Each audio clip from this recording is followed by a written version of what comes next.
Oi, gente, como vocês estão? Hoje é dia 28 de fevereiro, né? Praticamente ano novo, porque, como vocês sabem, o ano só começa depois do final do carnaval. E eu fui no bloco do Baiana System, que foi agora no último sábado, que é sempre o meu último bloco. Às vezes eu falo que eu vou em blocos depois, eu nunca vou, porque o bloco do Baiana é muita energia. É uma delícia, mas também exaure a gente das energias. Esse cabelo tá meio armado, mas é a vida também. E vocês viram que tá um caos esse escritório hoje, mas eu quero hoje colocar as coisas em ordem. Então o que eu pretendo fazer? Organizar o escritório em si, fisicamente falando. Separar as leituras que eu vou fazer em março. Eu vou mostrar pra vocês como é que eu organizo minhas leituras. É legal dizer isso, eu tenho alguns compromissos, mas fora isso eu também já deixo meio que esquematizado algumas coisas que eu tô com vontade de ler, e isso me ajuda bastante. Talvez eu mostre pra vocês o que eu li em fevereiro, que não foi muita coisa. E aí eu queria abrir o planner de mesa novo que eu vou usar, porque o que eu tava usando acabou as folhinhas, e eu tenho um que eu ganhei de presente da Tati do Na Contracapa no meu último aniversário. E eu queria também fazer um texto de indicação de filmes e livros com uma temática única, escritos, dirigidos, protagonizados, que tenham a mulher em evidência, que eu tenho que entregar. E aí eu ainda não pensei, eu tenho que entregar amanhã. Então eu vou fazer vocês me acompanharem hoje. Combinado?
E aí, gente, como vocês estão? Como vocês deram uma olhada aí? Eu já arrumei o escritório. Eu já separei as leituras, se bem que depois daqueles takes que eu gravei, eu lembrei de mais 2 leituras que eu queria fazer. Eu vou mostrar aqui pra vocês. Eu trabalhei bastante, eu cozinhei hoje, meu arroz deu errado. Tô tentando acertar o arroz integral, ainda não deu certo, mas hoje foi o mais perto que eu cheguei. Então eu estou tentando contar vitórias. Não me lembro mais o que eu tinha que fazer. Ah, eu começar o meu planner. Não comecei o planner ainda. Eu acho que é a minha próxima tarefa. Mas eu vim aqui mostrar pra vocês que eu li em fevereiro e que eu separei pra março. Em fevereiro eu li 4 livros. O primeiro deles foi o Maria dos Canos Cerrados, do Ricardo Adolfo. Esse livro aqui é um romance epistolar sensacional de uma prostituta que namora um gigolô. E ele é um gigolô e michê, e ela manda cartas pra ele. Assim, incrível, né? É todo escrito com gírias portuguesas periféricas, cheias de palavrão. Eu adorei, assim, a leitura. E ele é muito original, né? O Ricardo Adolfo, ele é um autor de Luanda, em Angola. E sabia que ele existia, conhecia esse título, mas não fazia ideia de nada sobre o livro. Quando eu entrei nele, me encantei, recomendo muitíssimo essa leitura pra vocês. E eu li ele pro Clube Dublin, né, que é o clube que eu mediu da Dublinense. Então, se você quiser saber mais sobre o Clube Dublin, inclusive, entre em contato. Depois, eu ia comentar com vocês sobre Dia Garimpo. Esse livro aqui é um livro de poesias da Julieta Bárbara. Julieta Bárbara foi uma das esposas do Oswald de Andrade, antes da Pagu, e ela escreve uma poesia que é bem proletária, tanto urbana quanto rural. É bem interessante essa edição, porque a Julieta Bárbara não teve muito tempo de mobilizar a publicação dela na época, não saiu em muitos lugares, e existe um texto extra aqui muito bem feito. Eu achei um trabalho muito interessante, que vai falar, né, de Mariano Marovato, que vai falar sobre a repercussão do Dia Garimpo na mídia, porque ele não chegou mais longe, envolve até umas fofocas ali, Oswald Mário de Andrade. E assim, eu não acho que é um livro sensacional, imperdível, mas é muito interessante ver o que a Julieta Bárbara faz aqui. É muito interessante ver como a poesia escrita por mulheres na época era lida, né? Nesse pós-fácil tá muito claro. E eu tô com esse objetivo de pegar uns livrinhos do Círculo de Poemas, né? Desse clube de poesia que eu tenho aqui em casa e ler. Eu tenho mais 2 para ler e um deles já tá na minha lista de leituras de março. Então, em janeiro eu li o Dança para Cavalos, da Ana Stareg. Agora, em fevereiro, eu li o Dia Garimpo e aí vou ler mais um. Eu fiz uma leitura conjunta com a Natasha Henneman, do Redemoinhando, de Perder a Mãe, uma jornada pela rota atlântica da escravidão, da Saidiya Hartman. A Saidiya Hartman esteve no Brasil aqui na Flip. Eu acabei vendo ela lá no Museu do Amanhã, no Rio, e depois aqui em São Paulo, quando ela veio pra Megafauna. Peguei um autógrafo dela, mas acho que foi no outro livro. É isso mesmo. Esse aqui tava em São Paulo, e aí em São Paulo eu acabei pegando autógrafo pra uma amiga minha. E esse livro, ele é bem incrível, ele é bem sensacional. A Saidiya Hartman, ela vai misturar historiografia com relato de viagem, com biografia, com memória, para poder fazer uma crítica até à historiografia, porque a gente não pode, né, em livros de história, citar nada sem fonte. Mas existem algumas populações que elas são marginalizadas e por isso elas não geram documentos, elas não geram provas daquelas existências, né? Então você tem uma foto, mas você não tem um documento de identificação daquelas pessoas. E a Saidiya vai reivindicar isso, né? Como contar a história dos excluídos dentro da historiografia. E ela faz essa mescla de gêneros para poder reivindicar esse espaço. E ela viaja aqui para Gana, ela vai viajar por outras cidades e ela vai contar pra gente a relação que ela tem, que é muito inesperada, talvez. A gente imagina sempre assim, uma pessoa negra, né, que evidentemente está envolvida na diáspora, né, da população africana, retorna à África, né? A gente pensa já num acolhimento instantâneo, quando a gente esquece, né, que existem muitas coisas ali. Existe a questão de que essas pessoas são filhas de pessoas escravizadas, foram filhas retiradas da terra, foram pessoas ali que estão em África, que tem outra relação com a escravidão, porque de certa forma os que estão em África foram os que não foram levados, apesar de todas as consequências internas. Então isso mexe com muitas subjetividades e cria situações muito complicadas de se relacionar, né? No sentido de conseguir se imaginar nessa situação e tentar entender como você mediaria esse conflito, sendo você uma das partes subjetivas ali, né? É um livro fantástico, fantástico. Eu tô louca pra ler o... Como chama o outro dela? Eu esqueci, eu só lembro que termina com Belos Experimentos, mas que é sobre a população queer também, que intersecciona a negritude e LGBT, porque dizem que a obra, né, prima dela. Então assim, Se Eu Perder a Mãe já foi arrebatador, o outro então eu espero mais ainda. Aqui no canal eu tenho também resenhado um livro que chama O Cometa e a Supremacia Branca, da Fósforo. O Cometa é do W.E.B. Du Bois e a Supremacia Branca é da Saidia, em cima do conto do Du Bois. Então eu vou deixar linkado aqui pra vocês verem. E pra fechar fevereiro, eu acabei lendo Love Story, esse quadrinho aqui do Lobo e do Frazão, né? E é um quadrinho bem curtinho, de 80 páginas, que vai contar uma história de uma travesti que se prostitui e ela tem um relacionamento há um ano com esse policial negro e eles então vão comemorar à noite, depois dos respectivos trabalhos, um ano de relacionamento, mas essa comemoração vai ser impedida por um fator, e aqui eu não posso contar mais porque é uma história que ela é arrebatadora, é uma história que tem bastante violência, mas ela é uma história que infelizmente poderia acontecer todos os dias no Rio de Janeiro, em São Paulo ou qualquer outra grande cidade, né, com todo o preconceito que carrega sua população, né, os seus habitantes. Mas eu recomendo muito, é da editora Brasa, que foi a primeira vez que eu li um quadrinho deles. Eu peguei esse livro aqui por indicação do Quadrinhos na Sarjeta. Adoro, meu canal preferido de quadrinhos aqui na internet. Quando eu descobri esse quadrinho, eu tive que comprar. Fui na Feira Miolos e aí encontrei a estande da Brasa e comprei em mãos lá com o Gidalt. E agora quero ler o quadrinho do Gidalt, inclusive. E olha que coisa linda, lá na feira a filha do Gidalt estava pintando, né? E aí ela me perguntou se eu queria comprar uma obra dela, né? Numa brincadeira, assim. E aí eu falei, eu quero, vou levar uma obra sua. E ela perguntou qual eu queria, eu pedi pra ela escolher. E ela me deu esse desenho de Oxum, que eu achei muito bonito. E eu levei como um elogio, como se ela estivesse me dizendo que eu sou bonita. Mas aquelas coincidências da vida elogiosas e tal. E eu guardei aqui dentro desse quadrinho também, como lembrança da compra do livro, né? Eu gosto desses livros como organismos vivos, né? O desenho não tem nada a ver com o quadrinho. O desenho não é de uma pessoa que eu conheça, né? A Júlia, ela assinou, eu pedi pra ela assinar, a Júlia. Quando ela for famosa e publicar os quadrinhos dela pela Brasa, eu vou ter ali um original. Mas, assim, brincadeiras à parte, são coisas que vão compondo nossas memórias, né? Eu gosto de deixar dentro dos livros. Às vezes eu abro livros e tem coisas que não tem nada a ver, assim, tipo, uma receita médica de um dia que eu fui no médico e tava com um livro, coloquei no meio pra não perder, às vezes eu perco no meio do livro, mas em outros momentos eu abro os livros e tenho essas memórias, eu acho isso muito gostoso.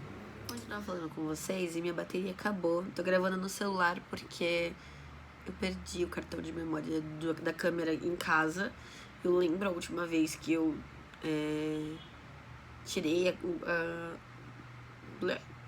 que eu peguei o cartão pra descarregar e tal, mas eu não lembro onde eu guardei. Vou fazer uma faxina assim que possível, agora no começo do mês, geral, e aí eu quero ver se eu encontro, senão vou ter que comprar outro.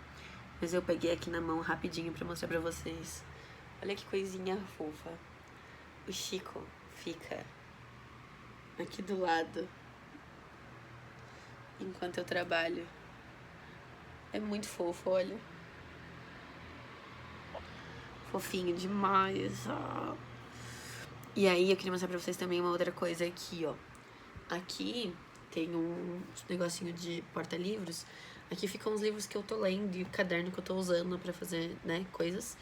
Eu tô lendo agora Esaú e Jacó e tô lendo Vigiar e Punir.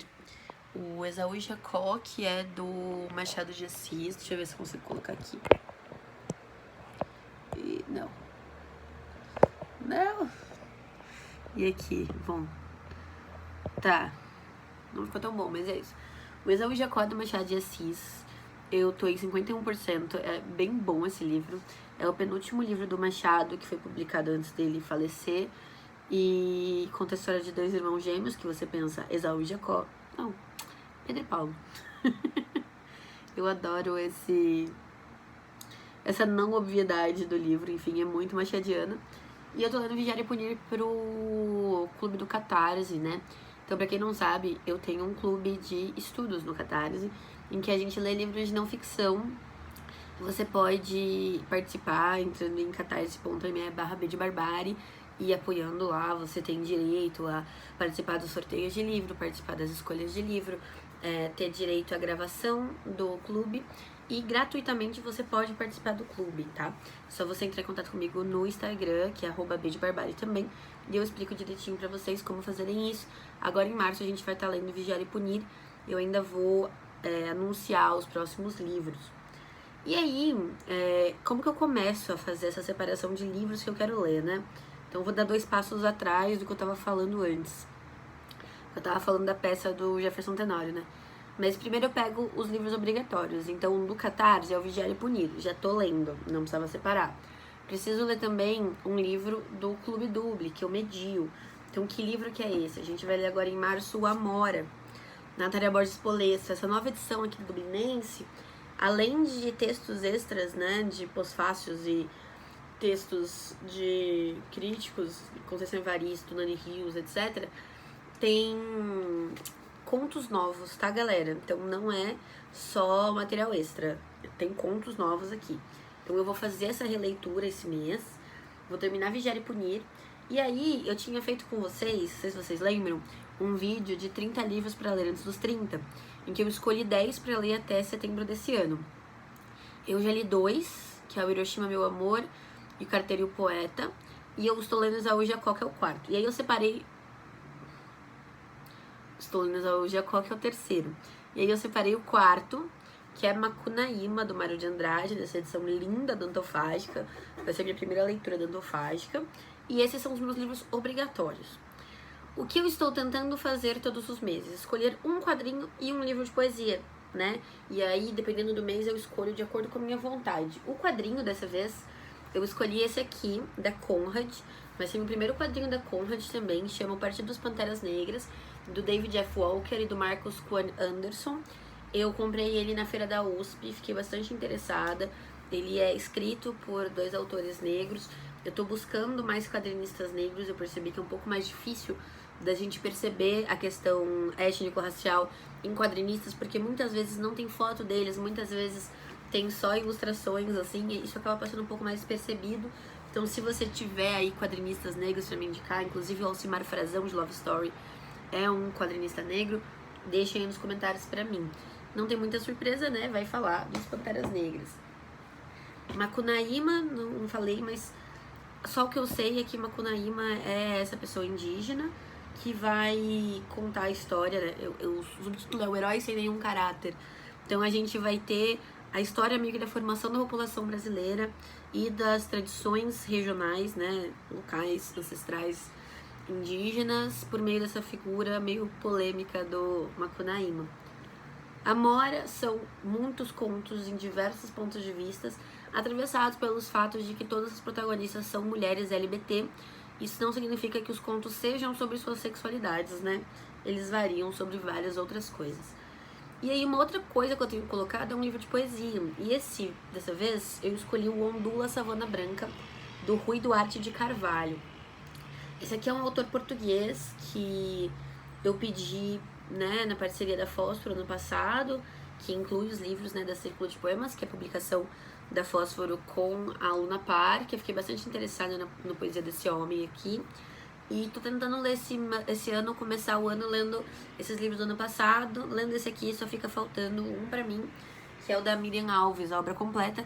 Eu deixei ele por último exatamente porque, como ele é uma obra completa, ele é bem grossão. E aí talvez eu leia ele em 2 meses, não sei, né? E aí, esse mês eu separei este livro aqui. E aí eu separei 3 livros que são livros que eu gostaria de ler. Um que eu tô com muita vontade, assim, que eu quase comecei ontem, inclusive, foi o Moderato Contabile, da Marguerite Duras. Eu não sei muito do que se trata esse livro. Ele faz parte da coleção da Marguerite, publicada pela editora Relicário. Tem tradução, né, da Adriana Lisboa, que é uma tradutora já da coleção. E ele é um livro bem curtinho, tem 100 e poucas páginas. Ele é considerado um dos livros que foi, talvez, o primeiro da Marguerite que deu uma explodida na bolha, digamos assim, como a gente diz hoje, né? Então foi um dos primeiros dela a fazer sucesso. Tudo que eu me lembro dele é que tem o professor de piano e que a narrativa vai meio que seguir essa construção musical que é o Moderato Contabile. Não sei muito mais, mas sendo de Marguerite Duras, eu leio qualquer coisa. Me presentei com Marguerite Duras porque eu amo essa mulher. E aí, terminando agora este take, como eu deveria ter começado ele se não tivesse acabado a minha memória, dia 17 de março, aqui no Sesc Paulista, vai ter a peça de O Avesso da Pele e eu não li. Então eu separei aqui O Avesso da Pele e A Estela Sem Deus. São os 2 livros do Jefferson Tenório. Esse aqui eu ganhei num sorteio, esse aqui eu ganhei da companhia. Eu tenho muita vontade de ler os 2. Eles são 2 livros razoavelmente curtinhos, né? Os 2 têm menos de 180 páginas cada. É claro que no conjunto aqui, eu tenho 2 livros iniciados e eu separei 2, 4, 6, 7 livros para ler. Acho possível, porque em janeiro eu li 8, em fevereiro eu li 4, então talvez não seja. Mas a questão é, eu deixo separadinho aqui pra eu não me esquecer. Porque às vezes eu começo a ler as coisas, aí eu falo, nossa, eu não queria estar lendo isso. Aí eu lembro que na semana anterior eu queria estar lendo um negócio e eu não comecei porque eu tava ocupada com outras coisas. E aí era aquilo que eu queria ler. Então eu só faço isso pra deixar visualmente na minha frente, assim.